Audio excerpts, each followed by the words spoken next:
अस्सलाम वालेकुम। आज की वीडियो में I be teaching you all about linear and exponential change. इसमें हम लीनियर ग्रोथ, एक्सपोनेंशियल ग्रोथ और लीनियर डिके, एक्सपोनेंशियल डिके उसके ऊपर बात करेंगे। उसके अलावा हम लीनियर इक्वेशंस और एक्सपोनेंशियल इक्वेशंस के ऊपर बात करेंगे कि वो कैसे बनती हैं और वो लाइक वर्क कैसे करती हैं। इसके अलावा हम कुछ एग्जांपल सॉल्व करेंगे जो एसएटी स्टाइल जैसे मैथ में क्वेश्चन आते हैं इस चीज़ के, उसके हम क्वेश्चन सॉल्व करेंगे। And this will be a lecture from my SAT math course जो कि मैं 4 बैचेस करवा चुका हूँ। एंड अल्हम्दुलिल्लाह मेरे 4 बैचेस के अंदर काफ़ी स्टूडेंट्स के काफ़ी अच्छे मार्क्स आए हैं in the November and December SAT. So I am starting a new batch now January 1st. If you want to join that, you need to read the pinned comment. उसमें मैंने लिखा होगा कि like how this course works and everything. और उसके अलावा to join this you have to contact me on WhatsApp or Instagram, which is also given in the pinned comment. ठीक हो गया फिर? Then let's go into the video. तो आज हमने पढ़ना है linear linear and exponential growth. Linear and exponential growth. तो पहले बात कर लेते हैं लीनियर ग्रोथ पे। तो आपने बहुत दफ़ा पढ़ लिया लीनियर इक्वेशन, बेसिकली एक लीनियर ग्रोथ या डिक्लाइन को, sorry, linear and exponential change लिख लेता हूँ। यहाँ पे ग्रोथ भी हो सकता है, डिक्लाइन भी हो सकता है, तो यहाँ चेंज लिख लेता हूँ। ठीक है, तो अब लीनियर जो हमारे पास है उसके अंदर अगर मैं आपको, आपने सारी जो लीनियर इक्वेशंस पढ़ी हैं वो हमारे पास लीनियर ग्रोथ या लीनियर डिक्लाइन को ही इंडिकेट करती हैं। ये होता क्या है, जैसे अगर मैं कहूँ कि कोई, मेरे पास ऑरेंजेस हैं और मेरे पास 2 ऑरेंजेस हैं अभी, और मैं कहूँ कि हर महीने मेरे पास हर महीने 3 ऑरेंजेस ऐड हो जाएंगे, मतलब हर महीने मुझे 3 ऑरेंजेस कहीं से आ जाएंगे। तो क्या होगा कि फर्स्ट मंथ में मेरे पास 2 + 3 हो जाएगा जो कि 5 हो जाएगा। सेकेंड मंथ में हर महीने अगर 3 आ रहे हैं तो फिर 5 में 3 आ जाएगा तो वो 8 हो जाएगा। थर्ड मंथ में हमारे पास 8 में 3 ऐड हो जाएगा और 11 आ जाएगा। आप देख सकते हैं ये 3 3 3 करके बढ़ी जा रहा है टाइम के साथ साथ। और ऐसी ग्रोथ को जिसमें एक फिक्स्ड रेट ऑफ इंक्रीज और डिक्रीज हो, यहाँ पे फिक्स्ड रेट क्या है, +3 एक फिक्स्ड रेट है। यहाँ से 2 से 5 तक +3 एक फिक्स रेट आपको नजर आ रहा है कि 3 ऑरेंजेस बढ़ रहे हैं इतने टाइम फ्रेम के बाद। तो ये हमारे पास होती है लीनियर ग्रोथ। एक एग्जांपल के साथ मैंने आपको समझाया। अब थोड़ी सी बात कर लेते हैं एक्सपोनेंशियल ग्रोथ की। तो एक्सपोनेंशियल ग्रोथ क्या होता है कि जैसे अगर मैं यहाँ पे लिखूँ, यहाँ लिखता हूँ एक्सपोनेंशियल ग्रोथ। एक्सपोनेंशियल ग्रोथ क्या होता है, वो बेसिकली होता क्या है उससे कि अगर ग्रोथ हो रहा हो तो हमारे पास वो वक्त के साथ साथ ग्रोथ इंक्रीज करती जाती है, और अगर डिक्लाइन हो रहा हो तो हमारे पास वक्त के साथ साथ ग्रोथ और डिक्लाइन भी है। तो यहाँ पे भी ग्रोथ लिखना सही नहीं रहेगा, एक्सपोनेंशियल लिख लेते हैं बस। अच्छा, तो और अगर डिक्रीज हो रहा हो तो हमारे पास वक्त के साथ साथ वो डिक्रीज ज्यादा होता जाएगा। कैसे होगा वो इस तरह होगा, अगर यही ऑरेंजेस वाली एग्जांपल लेते हैं। अगर मैं कहूँ कि मेरे पास 2 ऑरेंजेस हैं अभी, और हर मंथ मेरे पास 10% इंक्रीज आ जाएगा ऑरेंजेस में। कितना इंक्रीज आ जाएगा, +10%। +10% का क्या मतलब है कि जितने ऑरेंजेस हैं उनका 10% इंक्रीज आएगा। बल्कि ये 10% वाला यहाँ पे 2 ऑरेंजेस के साथ तो सही नहीं रहेगा।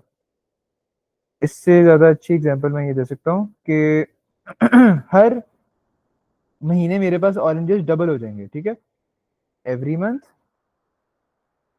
हर एक महीने जो पिछले वाला होगा उससे हमारे पास डबल हो जाएगा। कैसे, ये 2 ऑरेंजेस हैं, फर्स्ट मंथ में अगर मैंने डबल करना है तो मेरे पास कितने आ जाएंगे, 4 आ जाएंगे। सेकेंड मंथ में अगर मैंने उसको भी डबल करना है तो 8 आ जाएंगे। थर्ड मंथ में 16 आ जाएंगे। तो आप देख सकते हैं कि पहले तो आपके पास +2 हुआ, लेकिन उसके बाद आपके पास +4 हुआ, फिर उसके बाद आपके पास +8 हुआ, फिर अगर 16 को डबल कर दूंगा तो +16 हो जाएगा। तो हो क्या रहा है कि ये डबल करने से हमारे पास जो ग्रोथ है वो एक्सपोनेंशियली इंक्रीज कर रही है। हमारे पास एक कांस्टेंट ग्रोथ नहीं है, हमारे पास एक्सपोनेंशियल ग्रोथ है, इसलिए इसको कहते हैं एक्सपोनेंशियल ग्रोथ। क्योंकि इसमें हमारे पास ग्रोथ जो होती है वो ऐसे मल्टीप्लाई करने से आती है, यानी डबल डबल करी जा रहा हूँ तो उससे आ रही है। और यहाँ पे हमारे पास बस एक ही फिक्स चीज होती है जो आप ऐड ऑन करी जाते हो, तो आपके पास वो लीनियर ग्रोथ होती है और ये एक्सपोनेंशियल ग्रोथ होती है। ये दोनों आपको बेसिक आइडिया समझ आया इसका? जी आगे। आगे तो ये लीनियर ग्रोथ हो गया, ये एक्सपोनेंशियल ग्रोथ हो गया। और इसी तरह इनकी इक्वेशंस भी अगर बनाई जाए, तो अगर मैं इस सिचुएशन की इक्वेशन बनाना चाहूँ, तो मुझे पता है कि मेरे पास y इक्वल्स 2 ऑरेंजेस पहले हैं और फिर +3 हो रहा है फॉर एवरी मंथ। तो ये आपके सामने एक लीनियर इक्वेशन मैंने बना दी। और अगर सपोज करें यहाँ पे 2 मंथ्स में कितना आ रहा था, 8 आ रहा था ना, तो इसमें भी मैं x की जगह, अगर x मंथ को रिप्रेजेंट करता है और मैं x की जगह 2 लिख दूँ, तो तब भी हमारे पास y क्या आएगा, 8 आएगा। तो ये इक्वेशन एक्यूरेट है इसके लिए। मैंने कैसे बनाई, स्टार्ट आ रहा है 2 से, जो इसको y इंटरसेप्ट भी कह सकते हैं, और प्लस, और फिर 3 आ रहा है इंक्रीज यानी स्लोप एवरी मंथ, +3 हो रहा है एवरी मंथ। तो this is a linear equation and it represents a linear growth. ठीक है, लीनियर इक्वेशन। इसी तरह ये जो हमारे पास एक्सपोनेंशियल ग्रोथ का एक हमारे पास सिचुएशन है, इसको भी हम एक इक्वेशन की फॉर्म में लिख सकते हैं। y इक्वल्स, अगर हमारे पास 2 पहले हैं, ठीक है, और हमारे पास इंक्रीज डबल होना है फॉर एवरी मंथ। ये मैंने एक एक्सपोनेंशियल इक्वेशन बनाई। और इसको भी अगर मैं इसमें टेस्ट करूं, तो 2 मंथ्स में कितना आ रहा था, 3 मंथ्स में कितना आ रहा था, 16 आ रहा था। अगर मैं x जो है, अगर वो टाइम को रिप्रेजेंट करता है और मैं x की जगह 3 लगाऊं, तो ये 2 की पावर 3 हो जाएगा 8, और 8 × 2 हो जाएगा 16। तो ये एक्सपोनेंशियल इक्वेशन इस सिचुएशन के लिए एक्यूरेट है। तो आप देख सकते हैं शक्ल का भी फर्क है कितना, कि एक्सपोनेंशियल इक्वेशन इस तरह की दिख रही है और ये लीनियर इक्वेशन इस तरह की दिख रही है। अब ये बनाया कैसे मैंने, तो ये मैंने एक आदत, मतलब एक इंट्रिंसिक ही मुझे पता था ये, कि मैंने बहुत सारे क्वेश्चन किए हैं। लेकिन आपको ये बिल्कुल अभी पता होना जरूरी नहीं है, आपको मैंने बस इसलिए बताया है कि आपको पता हो कि एक्सपोनेंशियल इक्वेशन की जो इक्वेशन होती है वो अलग होती है, और लीनियर इक्वेशन जो हम काफी देर से पढ़ते आ रहे हैं उनकी इक्वेशन अलग होती हैं। और एक्सपोनेंशियल ग्रोथ में हमारे पास ऐसे ज्यादा इंक्रीज आता है, मतलब ऐसे इंक्रीज आ रहा है ना, अगर ये ग्राफ है एक्स वाई प्लेन में, तो अगर इंक्रीज आ रहा है तो वो आहिस्ता आहिस्ता यूं होता जाएगा, यूं होता जाएगा, स्लोप बढ़ती जाएगी, यूं इंक्रीज होगा, ऐसे एक कर्व आएगा। और in case of linear increase तो आपको पता है वो तो एक स्ट्रेट लाइन आएगी, स्ट्रेट लाइन। एक्सपोनेंशियल में ऐसा एक ग्राफ आता है, लीनियर में ऐसा ग्राफ आता है स्ट्रेट, मतलब कांस्टेंट इंक्रीज। और इसमें इंक्रीज जो है वो इंक्रीजिंग रेट पे है, मतलब 4 से 8, 8 से 16, 16 से 32, 32 से 64। हमारे पास जो इंक्रीज है वो कांस्टेंट नहीं रह रहा है, यहाँ से 4 इंक्रीज आया, यहाँ से 8 इंक्रीज आया, और अब आगे इंक्रीज करूंगा वो 16 आ जाएगा, उसको आगे इंक्रीज करूंगा वो 32 आ जाएगा। तो ये देखिए इंक्रीज हमारे पास बढ़ता जा रहा है, इसलिए इसका ग्राफ ऐसा बनता है और इसका ग्राफ सीधा बनता है, क्योंकि इसमें एक एक फिक्स इंक्रीज होता है। तो ये चीज ही आपको समझ आ गई? जी आगे। कोई क्वेश्चन तो नहीं है इसके अंदर आपका, या समझ ना आ रही हो? नहीं आगे। आगे ठीक है। तो यही था, बाकी एक सेकंड में देख लूँ और क्या क्या इसमें कवर करना था मैंने। हाँ, अच्छा। हम्म, अब ना मैं आपके सामने एक टेबल सा रखूंगा और आपने मुझे देख के बताना है कि ये लीनियर इंक्रीज है कि एक्सपोनेंशियल इंक्रीज है। मैं यहाँ पे रखता हूँ, मुझे बताएं इस टेबल के अंदर हमारे पास y की जो वैल्यूज हैं, x तो इंक्रीज कर रहा है ना, जैसे हमारे पास टाइम भी 1 मंथ, 2 मंथ, 3 मंथ, वो तो 1 मंथ करके इंक्रीज कर रहा है। लेकिन जब हम हमारे पास 1 इंक्रीज कर रहे हैं तो y कितना इंक्रीज कर रहा है, 2। फिर एक और अगर x इंक्रीज आया तो दोबारा 2, और फिर यहाँ पे दोबारा 2, और यहाँ पे दोबारा 2। तो ये लीनियर इंक्रीज है कि एक्सपोनेंशियल इंक्रीज है? लीनियर। यस, लीनियर है। इसी तरह एक और टेबल मैं आपके सामने रखता हूँ और उसमें आपने मुझे बताना है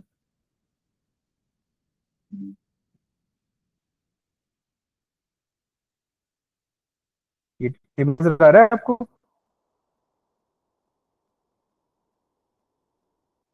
जी ये देखें इसके आ अंदर रहा है। कैसे इंक्रीज आ रहा है। पहले कितना इंक्रीज आया? डबल है, डबल किया है। हाँ जी। नहीं, ये पहले वाला तो पुराना वाला है ना, ये नया वाला है। ये एक्सपोनेंशियल है। हेलो। हाँ, ये एक्सपोनेंशियल है। कैसे एक्सपोनेंशियल है? पहले इंक्रीज आया कितना, 3। फिर कितना इंक्रीज आया, 6। फिर कितना इंक्रीज आया, 12। फिर कितना इंक्रीज आया, 24। तो इंक्रीज जो है वो बढ़ता जा रहा है, एक कांस्टेंट नहीं है। इसलिए ये क्या है, एक्सपोनेंशियल। ठीक हो गया। तो x तो इंडिपेंडेंट होता है ना, वो तो 1 2 3 ऐसे इंक्रीज करेगा। जो y होता है वो x के साथ कैसे इंक्रीज करे वो मैटर करता है। तो उसमें एक्सपोनेंशियल इंक्रीज है और इसमें y की वैल्यूज में लीनियर इंक्रीज है। तो ये भी बात कवर हो गई। और मैं ज़रा एक और चीज़ देख लूँ यहाँ पे। अब ना ये वर्ड प्रॉब्लम्स आती है ना इसकी, इसके अंदर ना कुछ फ्रेजेस हैं जो आपको पता होने चाहिए रिकॉग्नाइज करने के लिए। तो वो भी मैं ज़रा यहाँ पे एक पेश करता हूँ खान अकेडमी से और इसको समझाता हूँ। यहाँ पे आपके सामने लिखा हुआ है फ्रेज एंड लीनियर और एक्सपोनेंशियल रिलेशनशिप। जब आपके पास आपके वर्ड प्रॉब्लम के अंदर लिखा हो कि जो भी जिस चीज की बात हो रही हो वो चेंज कर रहा है एट अ कांस्टेंट रेट, चाहे वो इंक्रीज करे चाहे वो डिक्रीज करे, तो इस कांस्टेंट रेट से ही आपको पता लग गया कि इंक्रीज या डिक्रीज कांस्टेंट रहेगा। तो हमारे पास कौन सी इक्वेशन होगी, लीनियर इक्वेशन होगी या लीनियर इंक्रीज होगा। इसी तरह अगर बात की जाए कि changes by C per unit of time, मतलब अगर मैं कह दूं जैसे मैंने ऑरेंजेस वाली एग्जांपल में कहा था कि 3 इंक्रीज हो रहे हैं हर महीने, तो मैंने एक फिक्स चीज बता दी थी कि ये एक स्पेसिफिक नंबर है जो हर महीने इंक्रीज होना है। तो उस केस में भी हमारे पास क्या होगा, लीनियर रिलेशनशिप होगी। उसके अलावा अगर हमारे पास चेंजेस बाय परसेंटेज, जैसे लिखा हो इंक्रीजेस बाय 10%, अगर इस तरह करके लिखा हो 10% ऑफ द करंट वैल्यू, मतलब जैसे अगर कोई चीज है 2 है, उसको 10% इंक्रीज किया प्लस 10%, यहाँ पे जो भी नंबर आया फिर उस नंबर का प्लस 10% किया, और फिर अगला नंबर आया और फिर उसको उसके अंदर प्लस 10% करके ये नंबर निकाला। तो इन दिस केस हमारे पास जो रेट ऑफ इंक्रीज होगा ना वो इंक्रीजिंग होगा और ये एक एक्सपोनेंशियल इक्वेशन होगी। ठीक है। तो एक ये चीज, बाकी क्वेश्चंस करेंगे तो आपको और समझ आएगी। लेकिन अगर कहा जाए कि increases by 10% of initial value, मतलब कि हमारे पास अगर कोई 2 नंबर है तो उसमें प्लस 10% हुआ है, ये नंबर आया, और जो बाकी नंबर्स भी आने हैं ना वो भी इसी का जो प्लस 10% करके आएंगे ना उसी से आने हैं, ना कि इनके 10% से। मतलब कि इसी का वो एक ही फिक्स नंबर ही बेसिकली हमारे पास आ रहा होगा कि 2 का जो 10% है वो आप उसमें डाली जाओ और इसमें भी डाली जाओ, तो वो एक फिक्स नंबर ही आ जाएगा। तो इन दैट केस कि हम सिर्फ इसका 10% इंक्रीज कर रहे हैं, यानी इस पे पहुंच के फिर इसका 10% नहीं कर रहे, तभी हम इनिशियल वैल्यू का ही 10% इसमें डाल रहे हैं। तो इन दैट केस हमारे पास लीनियर ग्रोथ होगी। ये फर्क आपको पता होना चाहिए कि अगर आपके पास, एक बार दोबारा समझाता हूँ, कि अगर 2 है जैसे और 2 में हम 10% इंक्रीज करने के बाद जो नंबर ला रहे हैं, अब इस सिचुएशन में हम उस नंबर का जो भी, अगर एक्स नंबर है तो एक्स नंबर का 10% डाल के फिर अगला नंबर ला रहे हैं, और फिर वो जो नंबर है वाई नंबर है, कोई भी नंबर है, तो उस नंबर का 10% डाल के नेक्स्ट नंबर ला रहे हैं। तो उस केस में हमारे पास इंक्रीजिंग ग्रोथ होगी और एक्सपोनेंशियल होगा। लेकिन अगर एक भी हमने निकाल लिया है कि 2 जो है उसका 10% जितना भी है, 2 × 0.1 करके देख लें आप, जो भी आता है वो एक फिक्स नंबर जो है वो हम इसमें ऐड ऑन करी जा रहे हैं हर पॉइंट पे आके। यानी अगर मैं इसको इरेज करके एक दफा क्लीन करके लिखूं तो +2 0.1 +2 0.1 +2 0.1।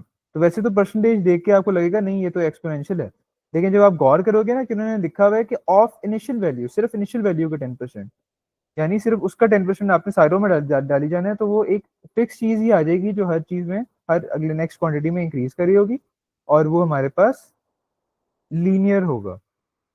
तो यहाँ पे ये बात लिखी हुई थी कि अगर इनिशियल वैल्यू का चेंजेस बाय c% हो रहा है पर यूनिट ऑफ टाइम, तो हमारे पास लीनियर इंक्रीज और डिक्रीज है, यानी लीनियर रिलेशनशिप है। लास्ट बात, changes by a factor of c, यानी मैं कह दूं, जैसे मैं कह रहा था कि डबल हो रहे हैं, यहाँ पे मैंने बात की थी ना, कि यहाँ पे मैंने बात की थी कि ऑरेंजेस अगर हमारे पास हर मंथ डबल हो रहे हैं, आपको डबल दे दिया जाए, आपको ट्रिपल दे दिया जाए, आपको हाफ दे दिया जाए कि हाफ हो ही जा रहे हैं, तो वो डिक्रीज हो जाएगा, डबल होते जा रहे हैं तो वो इंक्रीज हो जाएगा। और वो जो इंक्रीज या डिक्रीज होगा वो क्या होगा, वो एक्सपोनेंशियल होगा, वो लीनियर नहीं होगा। तो ये कुछ फ्रेजेस हमने देख ली, इसकी आपको समझ आई है? जी आ गई। आ गई है? तो ये हमने देख लिया। अब देखते हैं एक सेकेंड और क्या मैंने आपको पढ़ाना है। मैं आपके सामने ना दो फ्रेजेस लिखूंगा, आपने बस आइडेंटिफाई करना है कि वो लीनियर इंक्रीज है कि एक्सपोनेंशियल इंक्रीज है, ठीक है? Plants height increases by 0.5 centimetre every year. मुझे बताएं कि ये लीनियर है कि एक्सपोनेंशियल है? लीनियर। लीनियर है, सही बात है। ठीक है, तो नेक्स्ट एक और फ्रेज लिखता हूँ आपके सामने, और आपने उसका भी बताना है। The population of a village decreases by 2.3% per year. मुझे बताएं कि ये डिक्रीजिंग लीनियर है या डिक्रीजिंग एक्सपोनेंशियल है? एक्सपोनेंशियल। यस, डिक्रीजिंग, फिर डिक्रीज हो रहा है, और एक्सपोनेंशियल।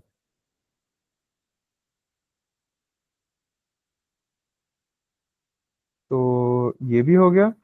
और अब ये क्वेश्चंस मैंने लिखे हुए हैं यहाँ पे तीन, इनको सॉल्व कर लेते हैं।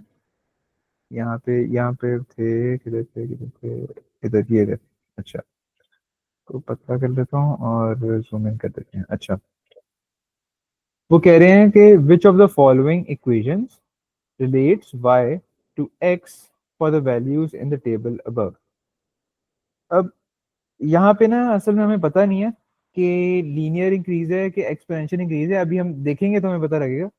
लेकिन अभी हमें ना, जब सिर्फ क्वेश्चन की ये स्टेटमेंट पढ़ ली है ना मैंने यहाँ से लेके यहाँ तक, तो मुझे नहीं पता कि जो ऊपर टेबल है उसमें लीनियर इक्वेशन बननी है कि एक्सपोनेंशियल इक्वेशन बननी है। तो आपने ऐसे नहीं करना कि आपने देखे बगैर ही, सोचे बगैर ही डायरेक्ट आप बस दो पॉइंट ले लें और दो पॉइंट की स्लोप निकाल के आप लीनियर इक्वेशन बना के उनको दे दें। ऐसे नहीं करना, आपने सबसे पहले देखना है, ऑब्जर्व करना है कि ये जो इंक्रीज है हमारे पास इस टेबल में, ये लीनियर है कि एक्सपोनेंशियल है। 5 to 10 कितना आया, +5। 10 to 20 कितना आया, +10। 20 to 40 कितना आया, +20।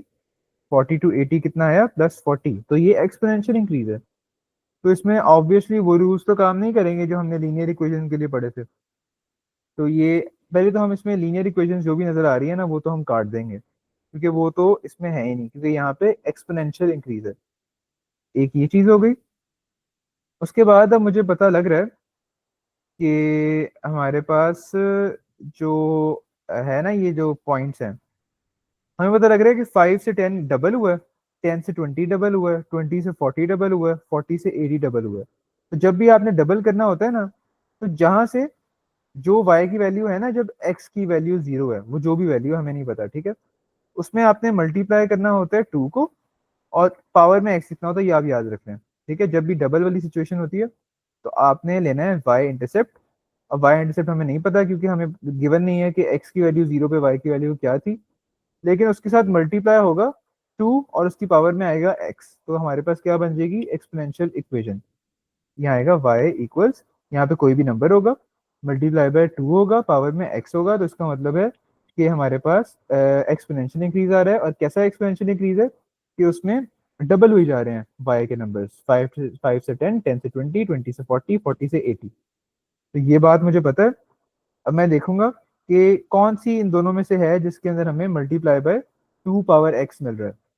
वो सिर्फ ऑप्शन सी है, डी में हमारे पास ये नहीं आ रहा, तो ये कट गया। और बाकी हम देखना चाहें कि अगर हमें, उन्होंने हमें नहीं दिया हुआ ना x की वैल्यू 0 है, तो y की वैल्यू क्या है, वो भी हमें कैसे पता लगेगी?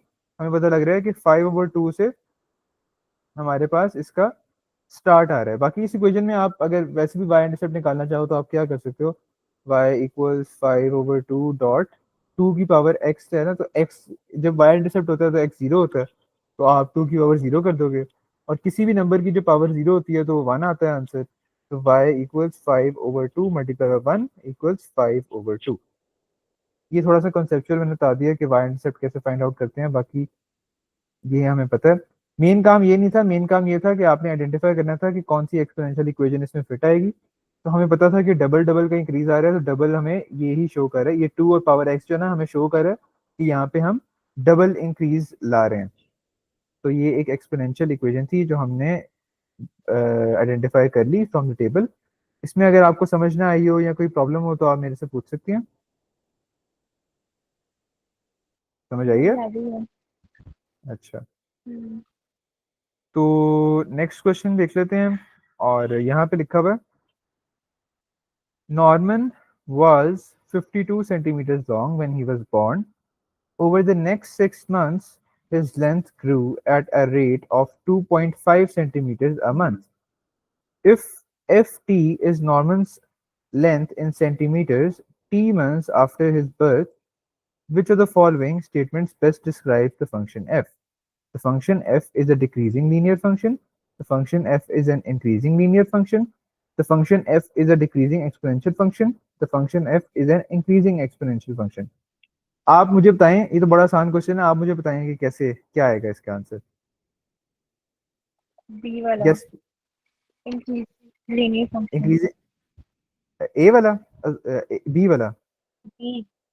हम्म ये सही है? हम्म यही तो है ना, आपने दी था। हम्म, अच्छा, तो नॉर्मल बस रेट ऑफ, तो ये बिल्कुल सही है, इंक्रीजिंग लीनियर फंक्शन। क्यों इंक्रीजिंग लीनियर फंक्शन? क्योंकि एक फिक्स रेट हमें पता है 2.5 सेंटीमीटर आ मंथ का। और इसकी अगर हम इक्वेशन भी बनाना चाहें तो हम कैसे बनाएंगे? 52 स्टार्टिंग में था, 2.5 का इंक्रीज आ रहा है और x आ जाएगा उसके साथ। तो ये मैंने एक लीनियर इक्वेशन भी बना ली, जिन्होंने पूछा नहीं था लेकिन वैसे आपको समझाने के लिए बनाई है। और यहाँ पे हमने ऑप्शन चॉइस भी सही चूज कर ली, तो ये क्वेश्चन भी सॉल्व हो गया। और यहाँ पे लिखा हुआ है A bakery is giving away 600 cookies. The giveaway starts on a busy weekend, and passerby take the free cookies at a constant rate. After 2 hours, the bakery has given away 50% of the cookies. Which of the following equations models the number of cookies remaining 8 hours after the giveaway starts? वो कह रहे हैं कि starting में थी हमारे पास 600 cookies, और passerby take the free cookies at a constant rate. After 2 hours, the bakery has given away 50% of the cookies. तो 50% क्या होगा 600 का? ऑब्वियसली 300 होगा। तो 300 माइनस 600 माइनस 300, तो हमारे पास रिमेनिंग कुकीज कितनी रह जाएंगी? 300। आपने करना क्या है, उन्होंने हमें कहा हुआ है कि एज रिप्रेजेंट करता है आवर्स को, तो हम इन सब चॉइसेस में एज की जगह 2 पुट करके देखेंगे, और जिसमें हमारे पास आंसर में 300 आ जाए वो हमारे पास सही होगी। जैसे 600 माइनस 150 और 2, तो ये आ गया 600 माइनस 300, और हमारे पास कितनी कुकीज रह गई थी? 300, और ये इक्वेशन भी हमें 300 ही बता रही है, तो ये इक्वेशन सही है। लेकिन हम नीचे वाली ऑप्शन भी चेक कर लेते हैं। 600 माइनस 50 और 2, तो 600 minus 100 which is 400, sorry 500, and it is false क्योंकि हमारे पास 2 घंटे के बाद 50% कुकीज खत्म हो गई थी। तो हमारे पास कितनी रहनी चाहिए? बाकी 300 रहनी चाहिए। ये तो कह रहा है 500, तो ये तो गलत हो गया बी ऑप्शन। सी ऑप्शन में पुट करके देख लेते हैं। 600 0.5 एच में 2/2, और ये आ रहा है हमारे पास 600 एंड 0.5 विच इज 300। लेकिन अब मसला ये है कि उन्होंने कहा है कि कांस्टेंट रेट, ये तो एक्सपोनेंशियल इक्वेशन है। एक्सपोनेंशियल इक्वेशन तो हमें वैसे ही काट देनी चाहिए क्योंकि हमारे पास एक कांस्टेंट रेट की बात हो रही है। तो इस वजह से एक्सपोनेंशियल इक्वेशन बेशक सही आंसर देते हैं लेकिन वो हमारे पास गलत है। तो ये दो तो गलत हो गई, ये लीनियर इक्वेशन इसलिए गलत है क्योंकि आंसर गलत दे रही है। तो एक ही हमारे पास ऑप्शन बनती है, ए ऑप्शन, जो इसका सही आंसर है। समझ आइए आपको इस क्वेश्चन की? जी आगे। ठीक है, एक सेकंड बस मुझे दें, मैं एक छोटी सी चीज चेक कर दूं। ठीक है, अच्छा।